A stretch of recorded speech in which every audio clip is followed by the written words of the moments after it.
na kapiteni w'ikipe imwe mu makipe yari arimo akina, hanyuma twagira ngo bamutwikire muri make kugira amazina yawe ugire n'ikipe uhagarariye.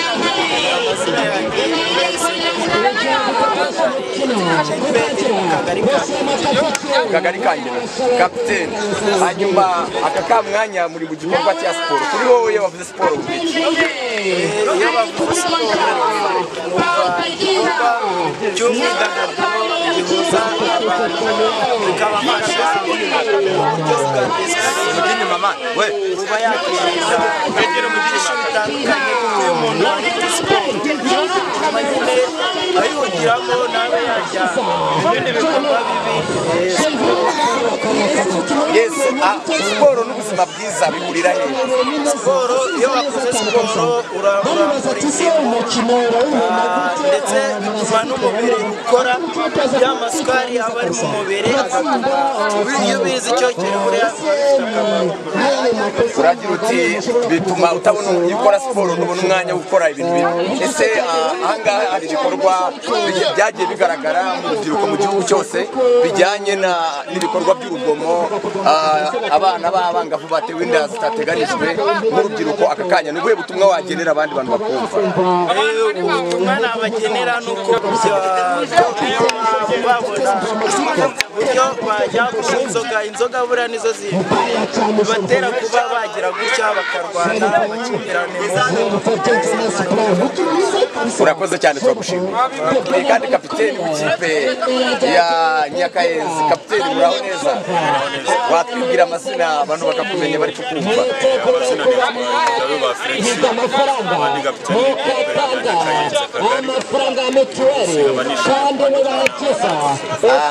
kapiteni, tunejejwe cyane no kukugira hano, hanyuma muri iki gikorwa cyo kumubiriza gutanga mituweli no guharanira kugira ngo abantu bagire ubuzima bwiza.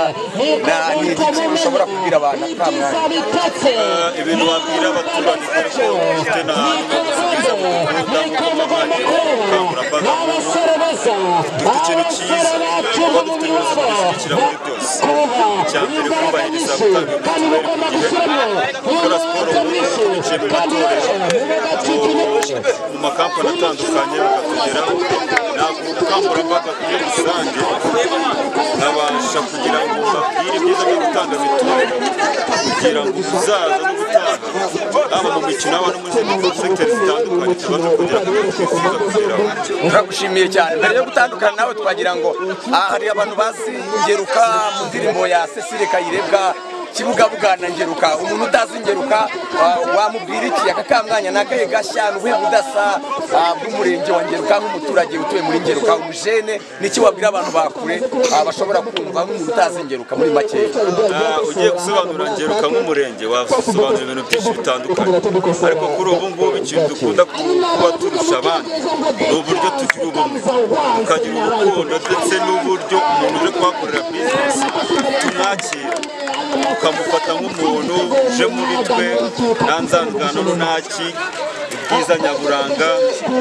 Urumva kugira ngo nabo batushyira mu ndirimbo ni uko umurenge ugaragara nk'aho turize ngo turi kubaha Imana, turasenga, dukora siporo nk'uko n'ibindi nubwo bihaba, ariko tugira umwihariko w'uko aka kantu ka Ngeruka kariho. Kibugabuga Ngeruka ni rusange, ariko tugira umwihariko. Murakoze cyane kapiteni, turabashimiye, tubifurije intsinzi. Intsinzi turayifite. Murakoze cyane.